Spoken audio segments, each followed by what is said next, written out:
Hello and welcome back in this very cool requested video by Mr. Army Matt 83. So he requested, and I quote here, the lowest quality modern high performance VA possible, both NA and twin turbo, must be able to used in a family car, muscle car, sports car, LOL.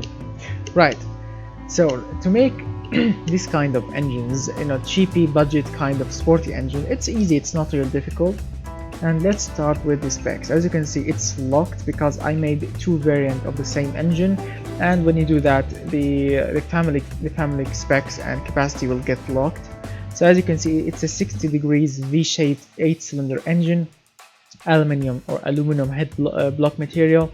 And yes, we are using inches today. We have 4 inches on the bore, 3 inch on the stroke, which equals a 301.6, or you can call it 302.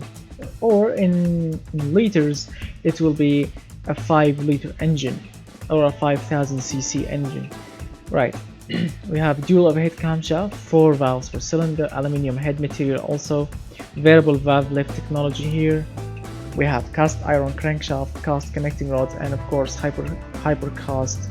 I always call these hyper cast pistons to make the engine to produce less emissions.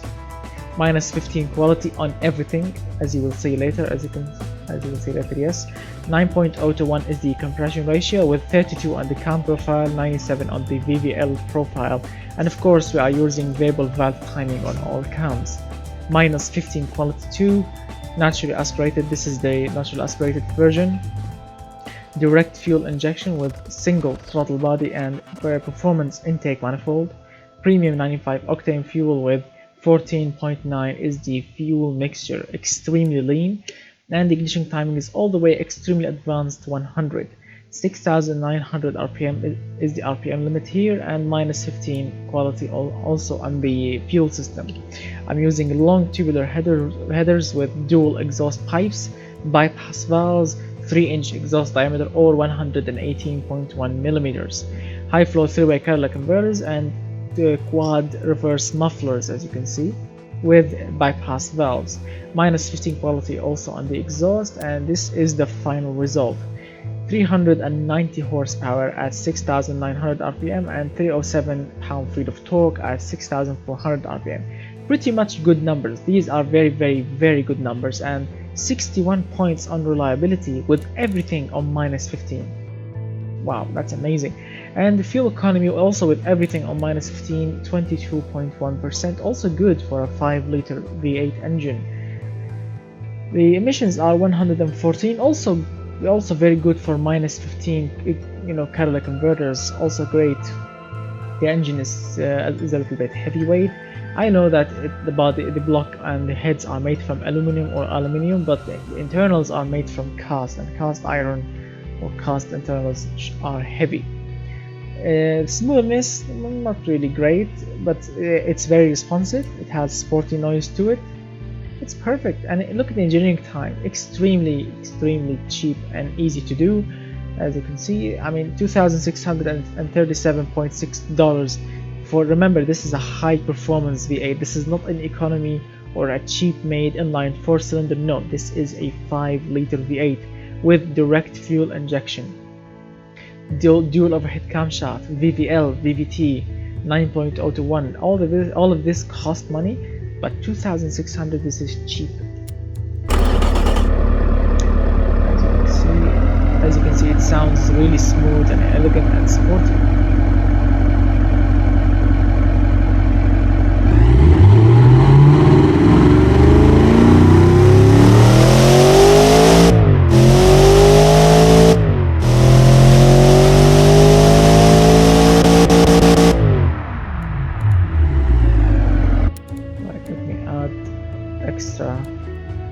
Extra RPM. I know it will not make any difference, but I like 7,000 more than 6,900.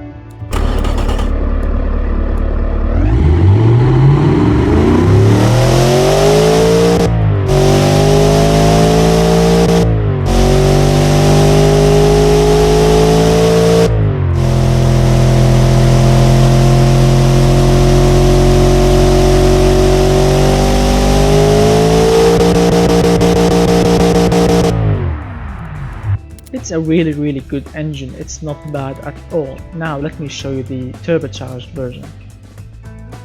Right, exiting out, search for it. Where is it? Am I seeing it correctly, or did it disappear? It should be around. Where is it? Yes, here we go. Budget Sport. Alright, so we have the naturally aspirated version and yes, the turbocharged version. Before going in, let me show the differences. This is power. This is I think this is torque. This is the throttle response, smoothness, noise, reliability, weight, whatever. So as you can see, naturally aspirated 391 horsepower, turbocharged 462 horsepower. It's not really that high, increase in power, but the torque is really amazing. Look at the difference: 308, 423, 400 and let's see, 415. Yes, I think 415. Yes, 415. So sorry, 115 extra torques on the original torque. Wow, that's amazing. 115 pound-feet of torque, and we have like, let's see, we have like 71 horsepower. It's not a big difference, but I mean, look at the throttle response is the same, smoothness is the same. Of course, the turbocharged engine, it will be quieter because the turbochargers are, restricting the exhaust a little bit, making the engine quieter. And yes, of course, the naturally aspirated one will be more reliable because you have more parts here. You have more stuff to go wrong in the turbocharger. You have twin turbochargers, blow-off valves, and you have the intercooler, extra piping, extra stuff to go wrong. Weight, of course, the naturally aspirated one is much less heavy, and really, so both of them are 22 on the fuel economy. Wow, let's go and check it out. As you can see, yes, it's the twin turbocharged engine is also 22.1% fuel economy. So the fuel economy is absolutely the same. Wow. So actually buying the twin turbocharged engine or version, you will not get any extra fuel economy, but you will get extra power and torque. Now that's impressive. Let's go back from the beginning. Also same internals, cost minus 15, the same compression ratio. Of course, the VVL profile and the cam profile are a little bit different from the naturally aspirated version. Still minus 15 here. We have twin turbochargers, ball bearing internals, 722 horsepower supporting intercooler with 1.77 inch compressor and 1.37 turbine, and maxed out air ratio of 1.40 and max boost of 8.53 psi. Minus 15 quality here. We have single throttle body, the same as before. Direct fuel injection, performance 95, okay, the same, but the fuel here is a little bit too much. I mean, the naturally aspirated one is running on 14.9, this is 13.4. So I think you see why this fuel economy, why the turbocharged fuel economy is like the naturally aspirated one, because we are pushing a little bit more fuel in. 95 on the ignition timing, a little bit less than the naturally aspirated. 6,500 is the RPM limit here, not 6,900, because actually we can go to 6,800. We can go to that. So going to 7,000 actually will not make any difference. So let's stick to, alright, 7,000. I mean, yes, it will float at the end. It will peak here. It's okay. Still 7,000 like the other one. Dual exhaust pipes, also 3-inch like the other one. High flow 3-way, the same muffler, the same everything. Right.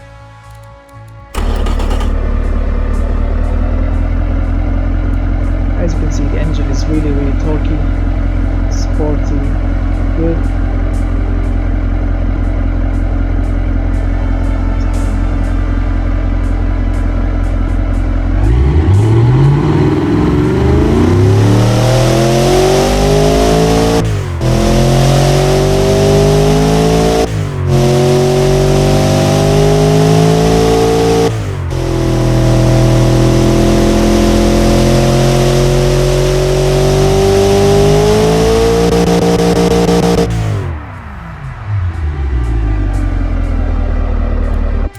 is good. It's very torquey. It has good power to it. I mean, it's amazing. It's good, but personally I prefer the naturally aspirated one because it will be more reliable and lighter than this one, much lighter than this one. I mean, yes, of course, the torque here is just magnificent. If I'm gonna put this engine in, for example, a pickup truck, this one will be perfect because of the high torque. But if I want to put it in a sedan, I would prefer the other one because it will be more, I think, more personal and more. It will give the car more personality because naturally aspirated engines are just cool in their own unique way, and they will be more reliable and less heavy than this one. But the torque on this one is yeah, you cannot ignore the torque on this beast here, and of course the power is amazing. And remember, everything here is minus 15. I mean, some of you would say 466 is a pathetic amount of horsepower for a twin turbocharged 5-liter V8 engine. I know that it should get around 650, but we have minus 15, the worst parts on earth. And of course, if I want to put this engine in a car, no one will buy the car, I promise you that.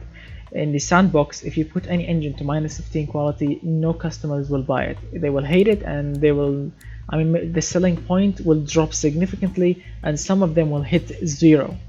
That's why this engine is like a sandbox engine. You cannot actually use it in a car, but it's a cool idea to see how much horsepower and torque you can get and how much fuel efficiency you can get from a minus 15 V8 twin turbocharged V8. So thank you so much guys for watching, and thank you so much Mr. Army Matt 83 for your cool request. I do apologize if I didn't put these engines in a car because I tried and it failed magnificently. I mean, I did a very good car, everything on 0 quality, and when I chose these engines and I chose the natural aspirated at first, minus 15 quality, no one bought it. It got all the way down to 0, the selling points, and when I switched to a turbocharged version of it, yeah, the selling points increased a little bit. I mean, by 30. Can you imagine a 30 selling points for a car? No one will buy it, and it's running on 95 octane. So you have to sell this engine, this cheapy budget engine. You have to sell it in a country that has 95 octane fuel. That's why they will not buy it. You have to sell it in Gazminia, and Gazminia want, you know, luxurious and high-end cars, not minus 15 cars. And if you want to sell it in Frenia, which is the cheap we call it the cheap city or the cheap country here in automation, which they can accept, you know, minus 15 quality engine, but they want them to run on 91 and 87 octane, not 95. So thank you so much for watching. If you enjoyed the video, please hit that thumbs up button, get subscribed, share the video if you want to share it, and to request videos, click the link in the description below for my Patreon page, so you can write your request over there and I will make it as soon as possible. Thank you so much for watching. I'm gonna see you very soon with more cool videos like this one and even more, and goodbye for now, my friends.